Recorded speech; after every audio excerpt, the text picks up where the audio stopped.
La sagesse humaine, pour Aristote, qui est le fondateur de la réflexion éthique, c'est le juste milieu, l'équilibre entre les contraires, naviguer à travers la complexité humaine en gardant le cap de nos valeurs. Dans tous les écueils rencontrés aujourd'hui, l'un des plus importants, ça va être notre désir de contrôle illimité. La mort nous échappe par son imprévisibilité. On connaît tous la phrase « Vous ne saurez ni le jour ni l'heure ». Cette phrase est à la fois pour nous insupportable, mais attention, n'oublions pas qu'elle est aussi vitale. Ne savoir ni le jour ni l'heure, ça laisse ouvert le champ des possibles qui est indispensable à notre esprit. On sait tous que dans ce temps spécial incontrôlable de la souffrance et de la mort, il advient quelque chose de précieux, d'indispensable, qui donne son sens aux choses, qui nous fait transcender nos limites. Attention donc à ne pas croire qu'en organisant le temps et l'espace de la mort, on supprimerait cette difficulté inhérente à notre condition humaine.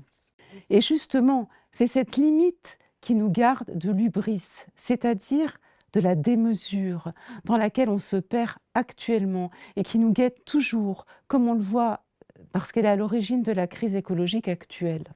Un autre écueil auquel nous devons faire attention, c'est le point du langage.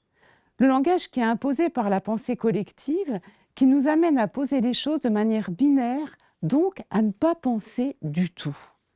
Par exemple, les mots de liberté, d'échéance, dignité sont très souvent employés aujourd'hui, de telle sorte que l'euthanasie et le suicide assisté ne peuvent être considérés que comme une évidence, rendant logiquement et moralement impossible de s'y opposer. C'est un déni de réalité. C'est un déni de la complexité de la réalité humaine. Tout va dépendre de la manière dont on considère l'homme, non pas comme un individu isolé, juxtaposable à d'autres, mais comme une personne, c'est-à-dire avant tout un être de relation. Qu'est-ce que cela veut dire? Ça veut dire que la mort est un événement à la fois suprêmement individuel, mais aussi toujours suprêmement collectif.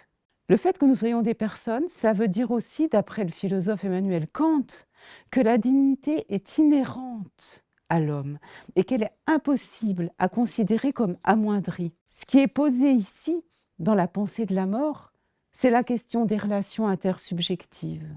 Bien sûr, l'interdit de tuer, qui est à la base de nos relations sociales, mais qui connaît aussi des exceptions moralement légitimes, la question étant de savoir jusqu'où doit-on aller avec l'euthanasie et le suicide assisté.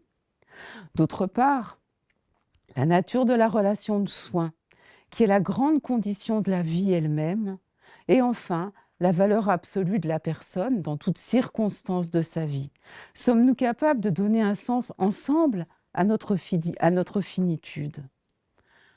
Le défi ici, c'est d'être des vivants, conscients, responsables, reliés les uns aux autres, capables de donner un sens par le langage à une vie reçue et non inventée, donc non contrôlable. Avec ce que Bruno Bettelheim a appelé un cœur conscient, nous y parviendrons.